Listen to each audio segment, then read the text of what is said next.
Hola, soy Montse Díaz, doctora en psicología y neuropsicóloga. Bienvenido y bienvenida a Neuropsicoteca, un espacio para hablar, divulgar y aprender entre todos de psicología.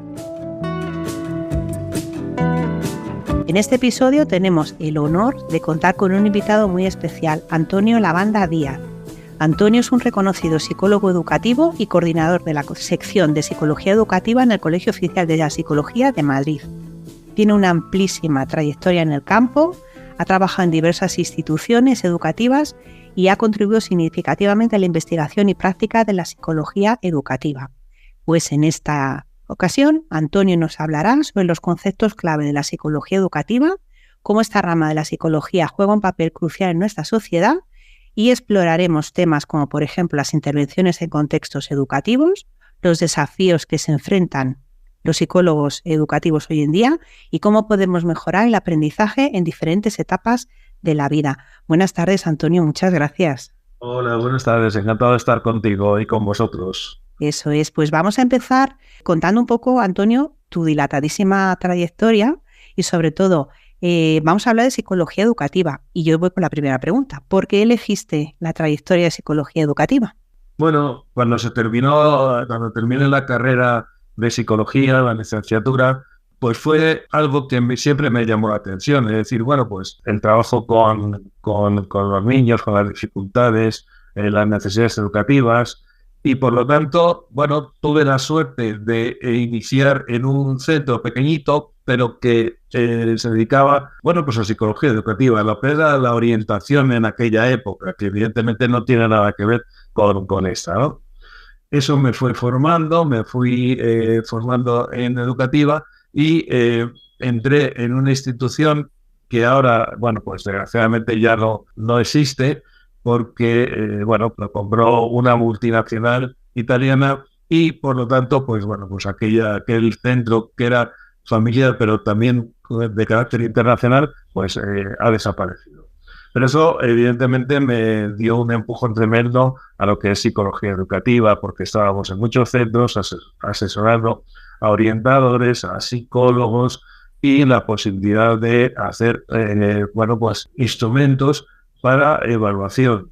En aquella época recuerdo que uno de los instrumentos que se sigue utilizando y que fue un boom muy interesante fue la batería psicopedagógica Evalúa, que, bueno, pues yo recuerdo que estuve incluso en Santiago de Chile, pues haciendo esa transformación de esa batería en un, entre comillas, lenguaje chileno, porque siempre hay matices que evidentemente pues es algo distinto, pero en conjunto era perfectamente, bueno, pues exportable a Santiago de Chile. Luego se hizo en México y poco a poco pues se ha ido generalizando, pero recuerdo con mucho cariño ese trabajo. Eso también me sirvió, junto con el director de aquella institución, que era EOS, pues a trabajar, bueno, pues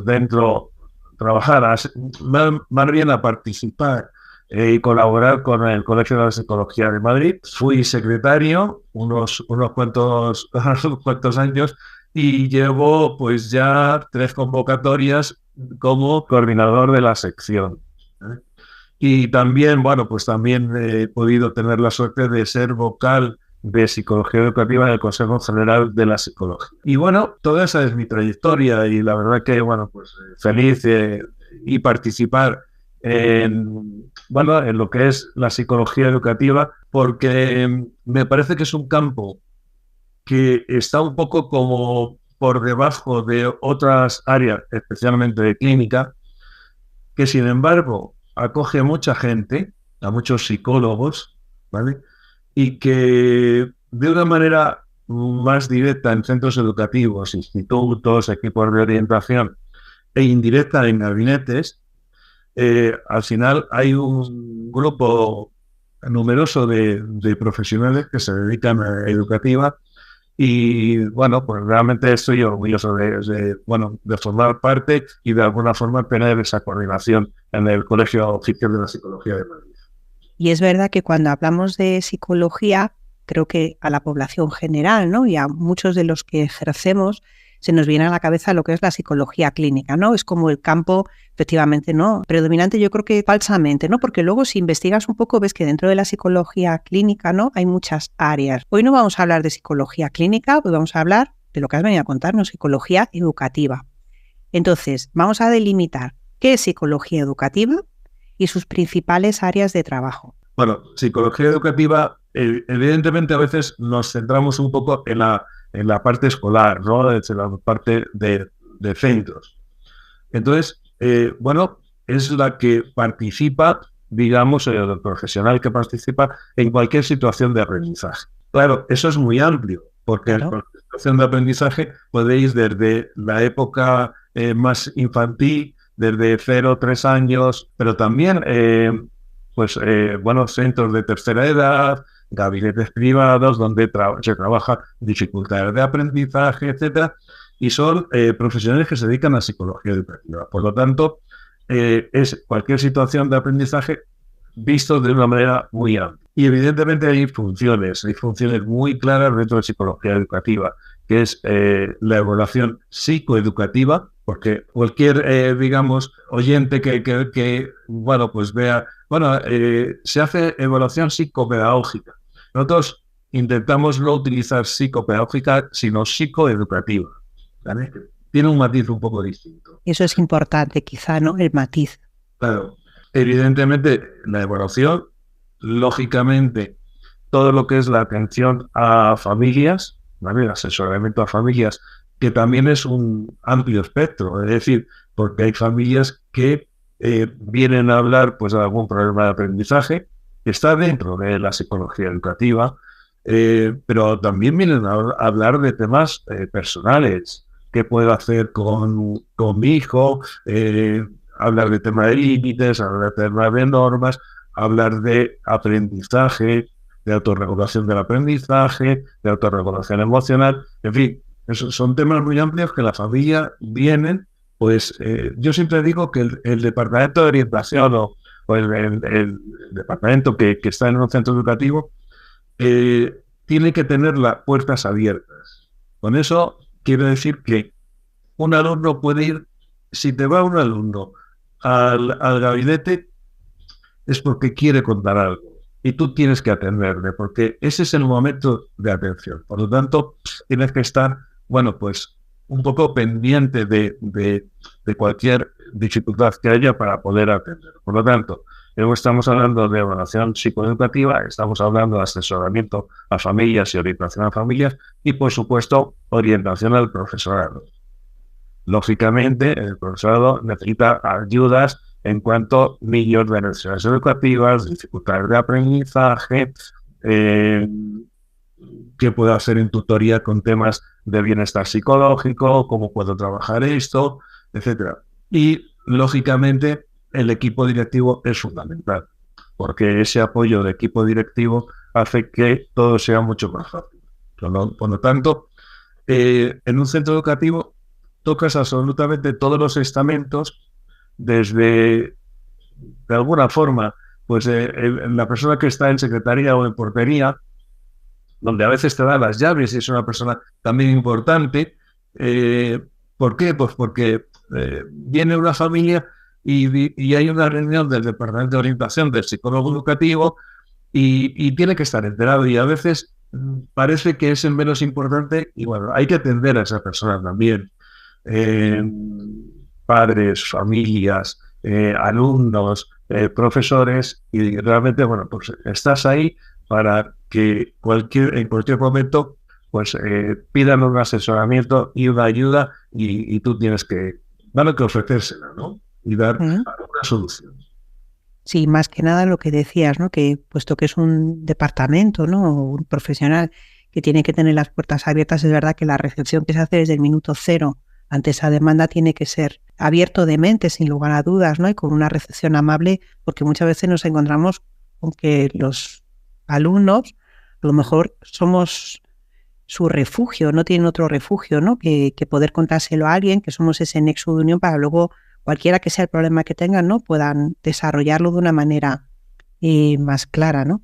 Ahí un poco, quizá, con la siguiente pregunta, enlazo porque, claro, tú tienes que saber y tienes que dominar algunas técnicas, lógicamente, de la psicología, que es el perfil que se tiene. Por contar un poco cómo está el contexto de orientación en España, porque es muy parecido, aunque cada comunidad autónoma tiene, ¿vale?, los propios protocolos. Sí. competencias, efectivamente, pero en general digamos que la orientación, acceder a orientación, puede acceder cualquier graduado haciendo el máster de profesor de educación secundaria, especialidad orientación.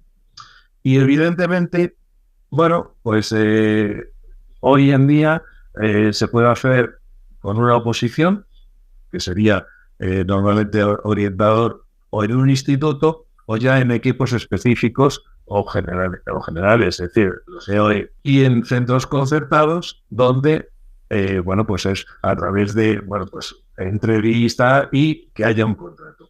Aunque el pago se llama pago delegado en los concertados, porque digamos, la nómina viene de la Consejería de Educación, al igual que cualquier profesor.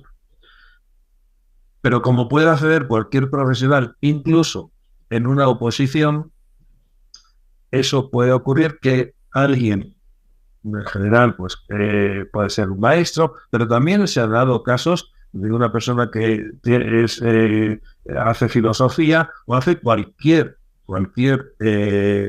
perfil universitario, y el tema no es tanto acceder a orientación, sino que tiene todas las competencias para el trabajo de orientador.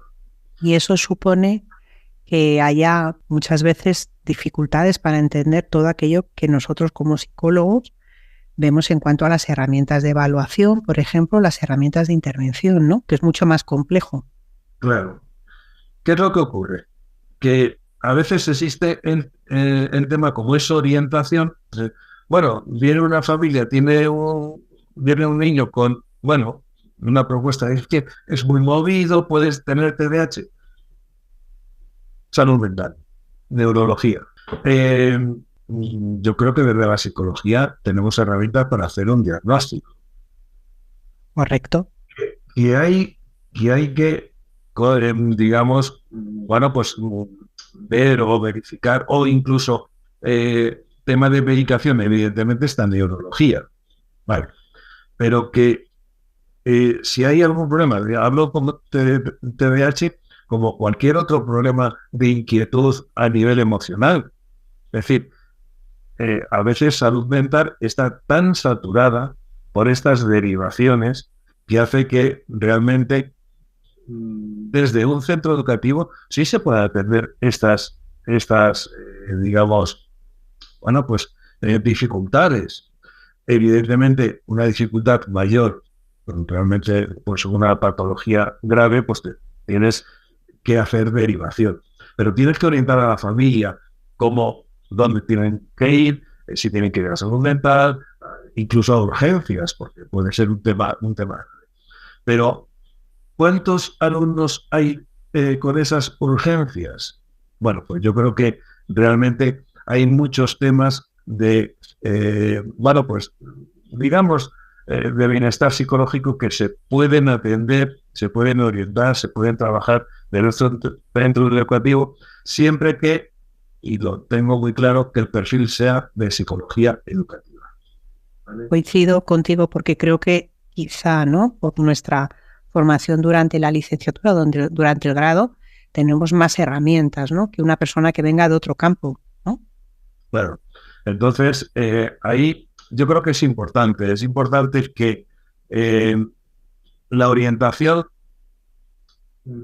esto que estoy diciendo, que voy a decir, no es oficial, pero que sea una orientación tipo generalista y una orientación especializada, vamos a llamarlo así. Esa orientación especializada es la que, si el psicólogo educativo quisiera, podría optar por una orientación especializada, porque a lo mejor hay psicólogos que prefieren ser generalistas, muy bien, pero otro perfil no entraría en orientación especializada. Eso es algo que estamos trabajando desde el Colegio de Madrid y desde el Colegio Nacional. Y otro tema de trabajo importante, y creo que sería una gran solución, es que el máster de psicología educativa que existe en las facultades, en la Complutense, en la Autónoma, etcétera, etcétera, existe, pero no es profesionalizante. Con lo cual, ese máster pues va, profesionales que tienen un interés especial en tener, pues un aprendizaje mayor, etcétera, pero para presentarse tanto a la oposición para orientación como para un centro concertado, te exigen el máster de profesorado de educación secundaria. Exacto. Si lográsemos, y en eso estamos con la conferencia de decanos, si lográsemos que el máster de psicología educativa fuese profesionalizante y el acceso solo para psicólogos, obviamente, pues yo creo que daríamos un empujón importante a orientación, porque irían con una especialización mucho más clara que lo que van con el máster de orientación. Porque al final es un máster de profesorado, especialidad de orientación, es decir, que es un máster realmente muy, muy general. Pero el máster de psicología educativa podría ser muy interesante y trabajar aspectos que tengan que ver con atención a la diversidad y atención a temas graves e importantes. Tema de suicidio, tema de conductas autolíticas, tema de conductas de alimentación. Es decir, los abusos, ¿no? Claro, todos estos temas que se darían, de hecho hemos hecho una propuesta en el Colegio de la Psicología de Madrid, donde es posible que se haga un curso especializado en psicología educativa donde se toquen estos temas. Y más o menos de 40 horas, y que tengan la posibilidad, pues de estos temas que quizá no son tan tratados en la universidad, en la especialidad de psicología educativa, pero sí que permiten a un psicólogo educativo que está en un centro cómo trabajar,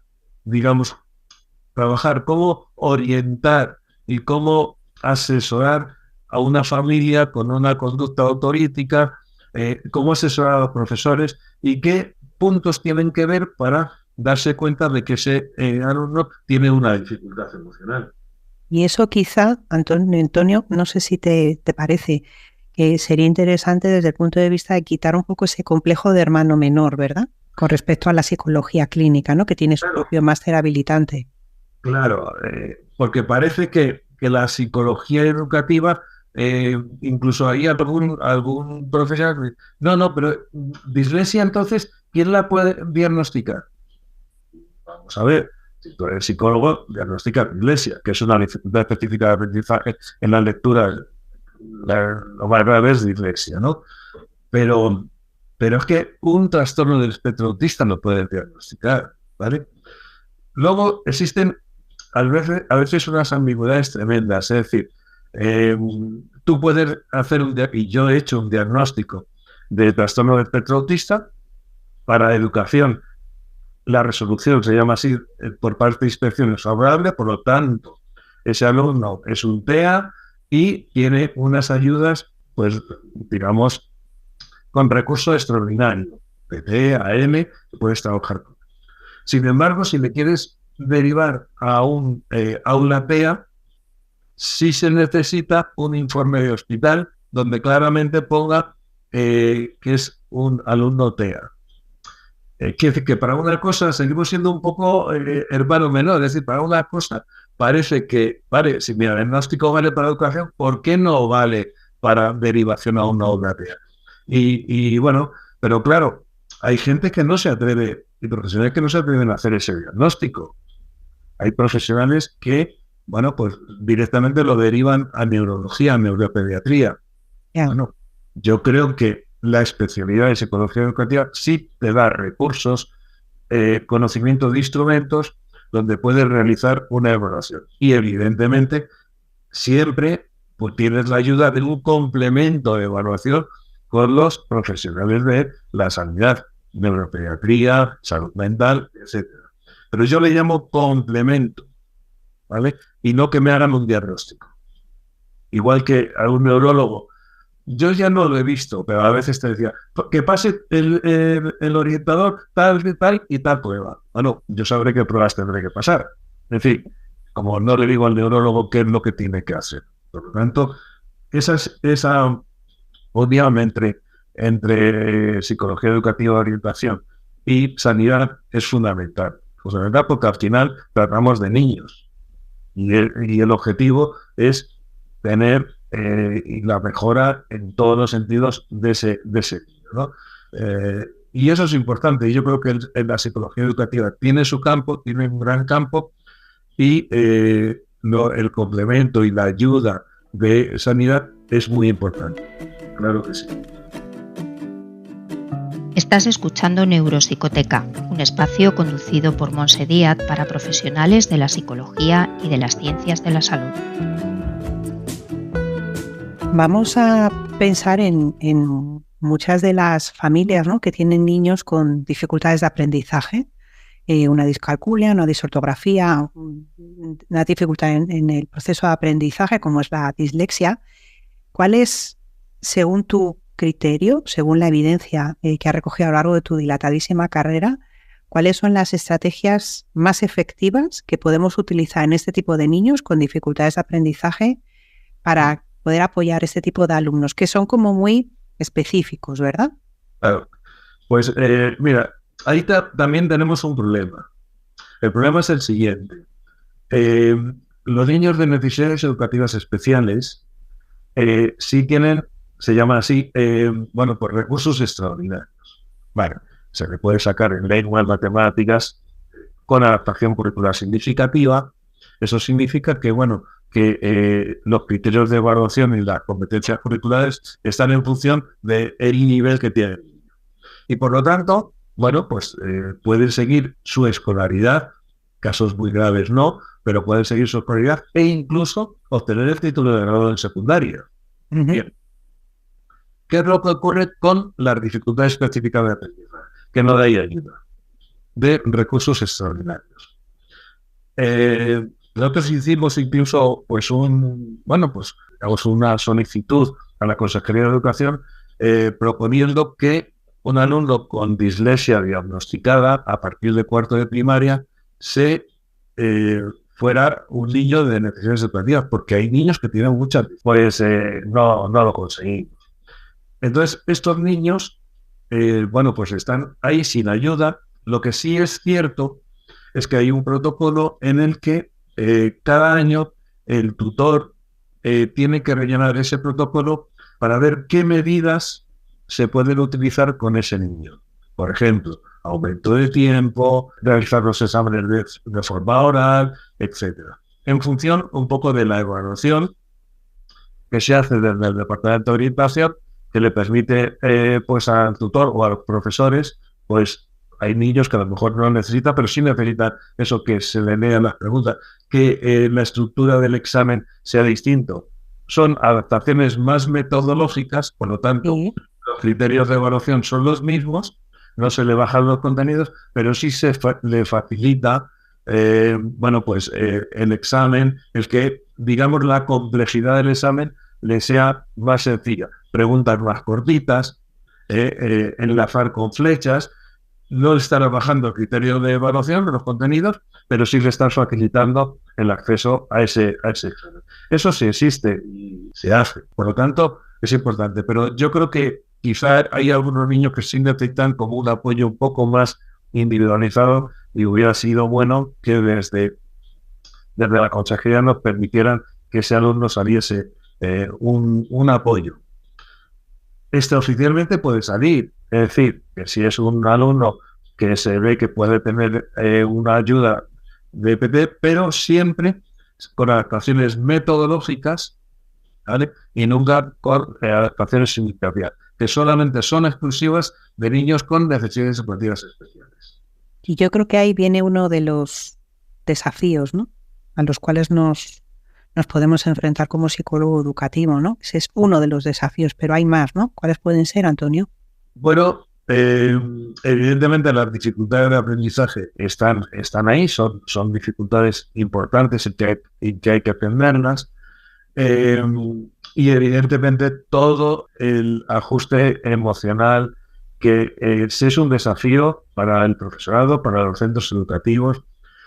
Entonces, hay una frase muy interesante que dice que todo, digamos, la problemática, digamos, de autorregulación, de problemas de conducta y tal, hay que trabajarlas cuando no hay problemas de conducta, ¿vale? Es decir, porque cuando hay ese problema de conducta, pues hay que atenderle. Eso es lo que llamo yo los ahorritos de la infancia, ¿no? Tú vas metiendo moneditas, ¿verdad? Cuando llega la adolescencia tienes un fondo de inversión, ¿no? Que te puede salir mejor o peor, pero ya tienes algo de ahorritos. Porque el trabajo fundamental de la psicología educativa es preventiva.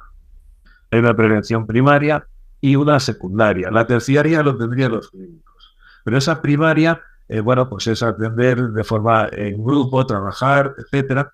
Secundaria, atender de forma más individual, donde hay un problema, tú puedes ayudarle y hay protocolos y trabajos que se pueden hacer de forma individual. Y luego, si hay una situación ya grave que ves que desde un centro educativo ahí no puedes atender, pues derivarle a salud mental, donde evidentemente son especialistas en psicología. Por lo tanto, todo el tema de convivencia, todo el tema socioemocional, de conductas autolíticas, de problemáticas, digamos, de trastornos de conducta, etcétera, esos son temas que a veces los profesores no saben manejar bien, ¿vale? Y yo creo que son retos hoy en día muy importantes y tenemos que estar ahí apoyando al profesorado. Yo tengo la suerte de que cualquier, digamos, problemática, oye, Antonio, ¿qué podemos hacer? O cómo, bien, porque lo que es importante es que tú te ganes la confianza del profesorado, ¿vale? Es decir, puedes ser funcionario o no, si has aprobado una posición, pero realmente el objetivo es el mismo. Tú tienes que tener la confianza del profesorado, donde el profesorado cuente contigo para estas cosas y elabore contigo, los dos juntos, pues un protocolo de ayuda. Bueno, vamos a hacer esto, vamos a trabajar tan cosa, vamos a citar a las familias, tener la entrevista también con el tutor si procede. Es decir, que es importante que el profesorado cuente contigo porque hay temas que no saben manejar lógicamente, pero sí tienen la capacidad y deben tener esa capacidad para decir, ojo, aquí está ocurriendo algo, no sé qué pasa, vamos a ver qué ocurre. Podrá ser más, menos grave, pero sí atenderlo. Y un tema, también un reto muy importante es incluir a las familias en la orientación y el asesoramiento de sus hijos. A veces la familia pues deja a sus hijos, es que no tengo tiempo para ir, es que parece que el colegio es esa guardería donde la responsabilidad de la educación es del colegio. Y evidentemente no. Hay una parte de responsabilidad, pero la familia es absolutamente responsable. Y si vamos juntos, pues evidente ese problema de bienestar psicológico, de autorregulación emocional, donde un alumno va aprendiendo a autorregularse y a acontecer las dificultades que el día a día te puede, donde está motivado, donde tiene estrategias de aprendizaje, donde el contexto escolar y el contexto familiar son facilitadores de la autorregulación, ese alumno va a tener un adecuado, no digo bueno o malo, pero un adecuado rendimiento escolar. Y eso son retos que tiene el sistema educativo que afrontarlo claramente. Sin lugar a dudas, ¿no? La relación que hay entre la familia y la escuela, que siempre se ha dicho que es un pilar en la educación, ¿no? Hay que retomarlo muchas veces, ¿no? Sí. Entonces, por eso te digo que el conseguir eso, que un alumno tenga ese nivel de autorregulación, de enfrentarse a las tareas, saberlas resolver. Claro, en la familia, si un niño tú intentas trabajar en el colegio, voy a poner un ejemplo con el tema de autorregulación, de que hay que saber enfrentarse y tal, y llega con un suspenso y le echan la bronca del siglo, evidentemente no le estás ayudando a autorregularse, ¿vale?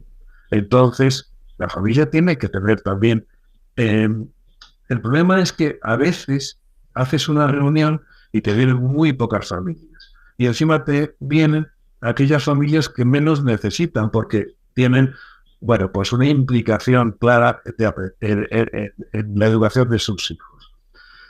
Y eso es así, y la realidad es así.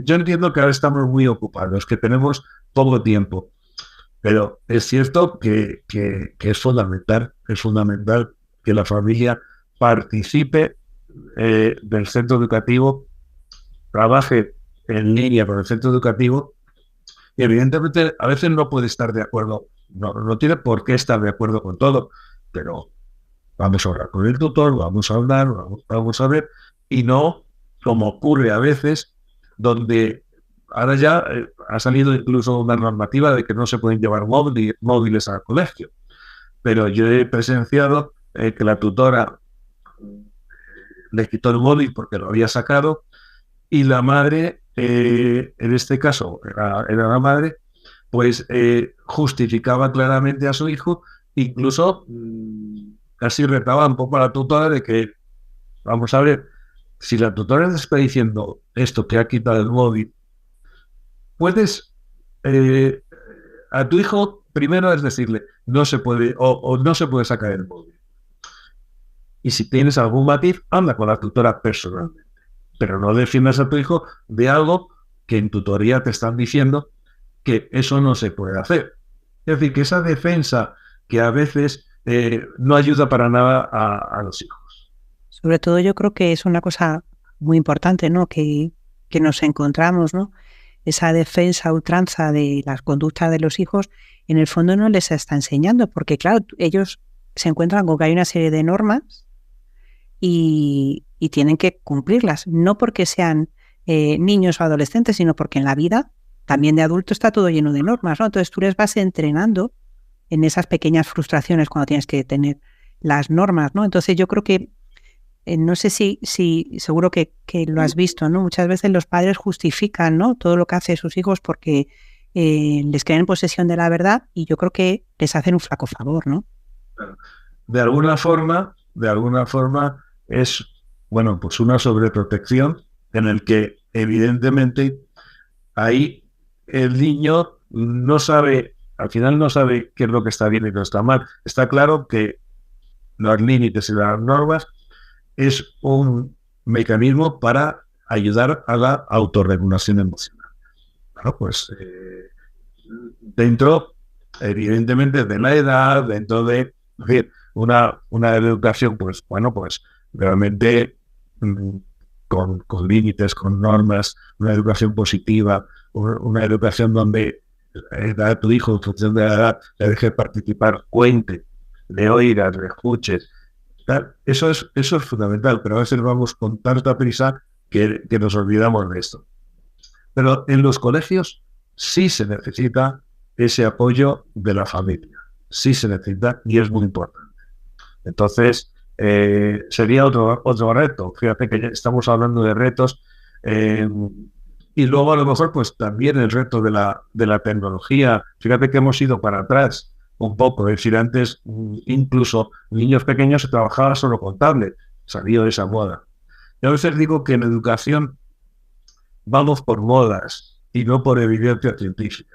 Decir, Totalmente de acuerdo, totalmente de acuerdo. Es decir, vamos a ver si esta herramienta, del tipo que sea, realmente tiene evidencia científica y sabemos que esto va a mejorar, o es una moda que viene de Estados Unidos o de donde sea y puede estar bien, pero no estás ayudando en nada, no estás mejorando nada.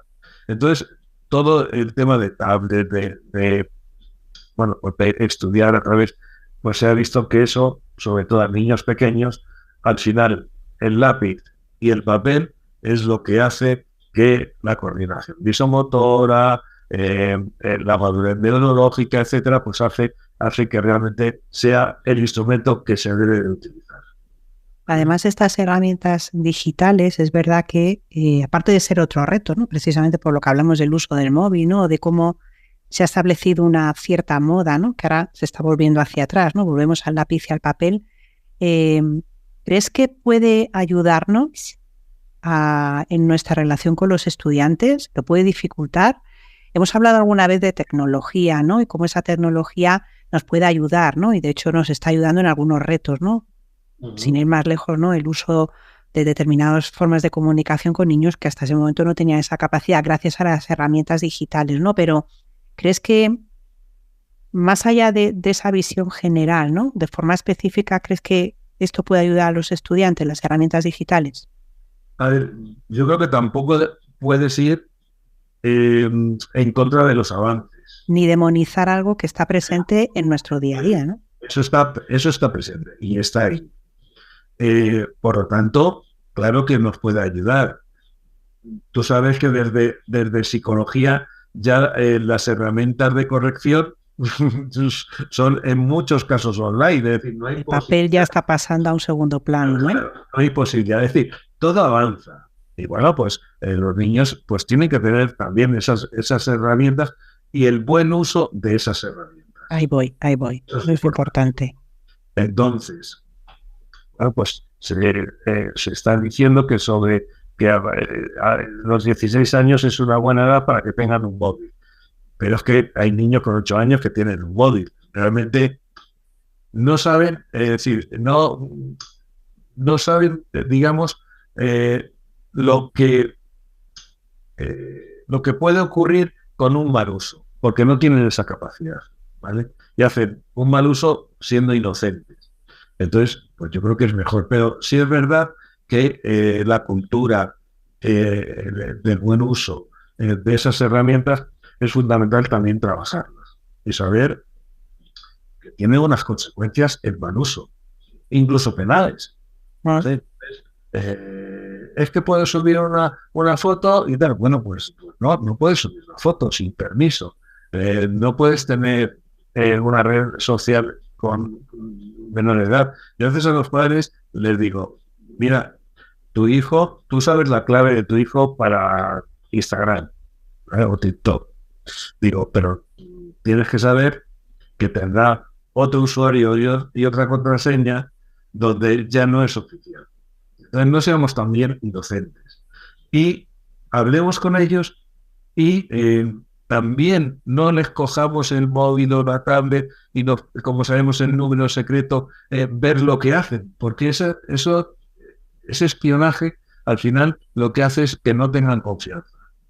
Las familias también tienen que tener un buen uso. Si yo a un niño, vamos a dejar la edad, a un niño, le digo, estás castigado, la consecuencia que tienes es esta tarde no puedes utilizar pues la Play, la tablet, el móvil. Claro, si yo me pongo a ver TikTok en mi móvil, pues tampoco le estoy educando. No soy demasiado coherente, ¿no? ¿Me tengo que castigar? Bueno, pues claro, es que cuando tu niño pequeño tenía fiebre a las 3 de la mañana, es que te levantabas.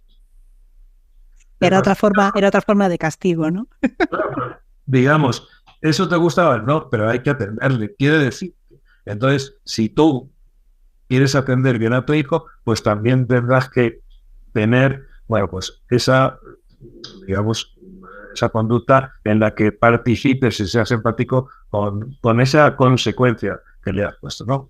Entonces, yo creo que la tecnología está ahí, debemos utilizarla y debemos tener esa cultura del buen uso, que también hay que trabajar en los colegios y en las familias. Es muy importante.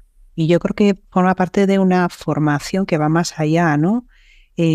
Muchas veces yo creo que los padres no son conscientes que están dando una ventana al mundo y el mundo no es tan del color de rosa como a nosotros nos gustaría, ¿verdad? El mundo tiene un lado feo que muchas veces los niños, a través de ese mal uso, ¿no?, que hagan del móvil, se lo pueden encontrar de forma accidental, pero está ahí, ¿no? Y creo que además hay que educar precisamente en eso que dices, ¿no?, en la coherencia. Si entiendo que su única forma de distracción es a través de la tecnología, le quito toda esa tecnología, pero está haciendo yo un uso como adulto bastante incoherente, ¿no? Y eso hace que muchas veces aparezcan ese tipo de discusiones, sobre todo en adolescentes, ¿no?, cuando llega la etapa de poner los límites, ¿no?, y todo eso que supone. Vamos a profundizar un poquito en ese tema. ¿Qué consejos, si es que podemos dar consejos. Yo ya no sé si podemos dar consejos o no. Tú me lo dirás, Antonio. ¿Qué consejos podríamos dar a los padres, por un lado, y a educadores, por otro lado, que quieren apoyar el mejor desarrollo psicológico y educativo de los niños? Si esto se pudiera separar, ¿verdad? Pero ¿cuáles serían los mejores consejos que podríamos ofrecerles, Antonio? Estás escuchando Neuropsicoteca, un espacio conducido por Montse Díaz para profesionales de la psicología y de las ciencias de la salud. Bueno, yo creo que el de los mejores consejos es tener, digamos, una educación, no me gusta la palabra, pero es que es una educación democrática, ¿vale? Interesante término, sí, señor. Esa educación democrática significa, evidentemente, está en contra de una educación, un estilo educativo agresivo, un estilo educativo pues pasivo, etcétera. ¿Qué es ese estilo educativo democrático? Bueno, pues tener en cuenta a tu hijo, atenderle emocionalmente, sentir lo que piensa y lo que hace, y evidentemente ir, bueno, pues educándole en función de unos límites, de unas normas y de una cultura familiar que tú tienes, ¿no? Eso es fundamental.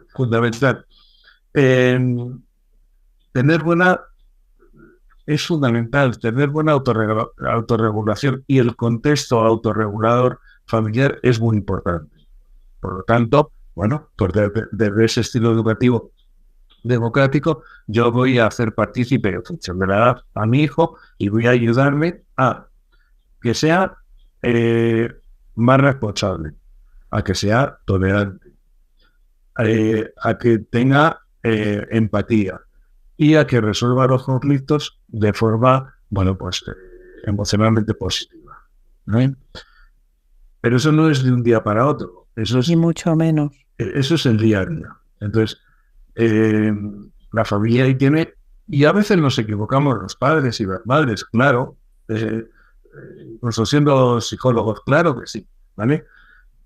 Pero yo a veces se lo digo a una familia, decir, vale, claro que nos podemos equivocar, pero luego podemos reflexionar y decir, es verdad, esto lo tendría que haber hecho, y bueno, pues del error vamos buscando mejores aciertos, ¿no? Y nunca vamos a ser super padres ni super madres, ¿vale? Y el profesorado un poco casi en la misma línea, es decir, tiene a un niño pequeñito o adolescente donde, bueno, pues tiene que ayudar a que vaya mejorando en el aprendizaje. Y a veces, por ejemplo, bueno, pues técnicas de estudio, bueno, sí y no. Es decir, es fundamental que el alumno entienda en edades un poquito más mayores, en la ESO, que tenga, digamos, de alguna forma que entienda por qué le ocurren las cosas, o por qué ha ocurrido las cosas cuando tiene errores. Por ejemplo, que al final son habilidades metacognitivas. Sí. Es decir, yo les decía hoy a unos alumnos de primera de ESO, he suspendido un examen con un 3,5, no es un problema, vale, pues lo he suspendido.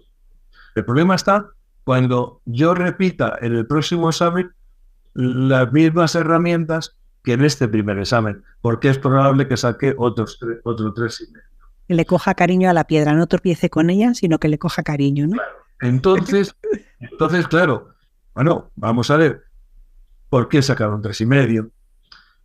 No estudié suficiente, creo que a lo mejor creía que lo había entendido, no lo entendí bien. Es decir, que al final es aprender a aprender, ¿vale? Eso también el profesorado tiene que trabajar desde esta línea, ¿vale? La evaluación debe ser un instrumento de aprendizaje, no de castigo o de premio.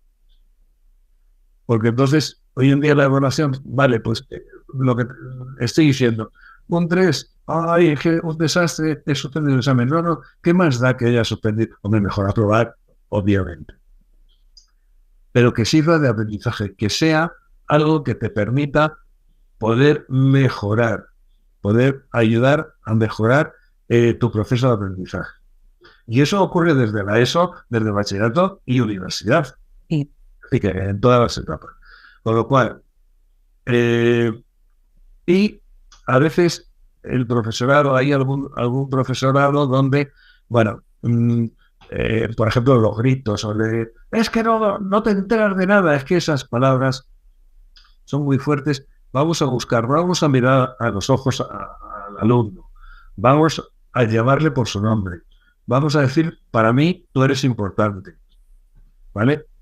Pero vamos a trabajar los dos en esta línea, porque no somos un número en la clase, sino que ese alumno te importa y quieres conseguir una mejora en el aprendizaje, en su conducta, etcétera, etcétera. Entonces,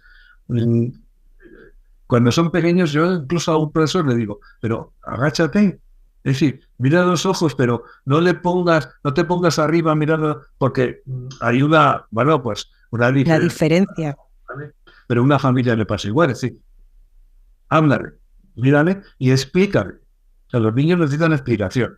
La explicación será en función de la edad, pero necesita que se le expliquen las cosas, no porque sí. ¿Vale? Exacto. Quiero terminar la conversación, Antonio, con, si nos puede dar un toque personal, ¿cuál es el caso de toda tu trayectoria que con más cariño recuerdas? O que aquel caso, aquel niño, aquel adolescente que te ha dejado esa huella. Que todos tenemos un caso que nos ha dejado una huella. ¿Cuál es el tuyo, Antonio? Hay varios, lógicamente. Pero bueno, se me ocurre ahora mismo un caso. Era un alumno que estaba haciendo formación profesional. Electrónica. No le gustaba nada. Realmente era un alumno un buen alumno, con unas capacidades no demasiado brillantes, pero además en electrónica, que siempre, bueno, pues la parte más, un poco de física y tal, pues tiene, lógicamente, más nivel. Y ya estaba casi terminando, pero es que realmente estaba muy desmotivado, incluso lo quería dejar. Y entonces yo hablé con él y le dije, a ver, vamos a ver, ¿a ti qué te gustaría? Es que a mí me gusta la música y tal. Bueno, ya ha pasado, porque era la antigua formación profesional, que era SP1, el SP2, pero el ejemplo podría ser igual. Y digo, claro, tú, para ser temas de música, temas de educación, oye, pues podrías hacer magisterio con la especialidad de educación musical. Eso les llegó. Y el chico, bueno, terminó su SP. El chico, en aquella época, terminó su POU. Sí, porque no tenían la facilidad de acceso que tienen ahora, ¿no? Que pueden saltar. Terminó su POU. Hizo magisterio, especialidad educación musical, y está trabajando feliz en colegios. Qué bueno. Y vino a verme, me hizo un pequeño regalo, digamos, una cosa muy insignificante, pero muy bonita.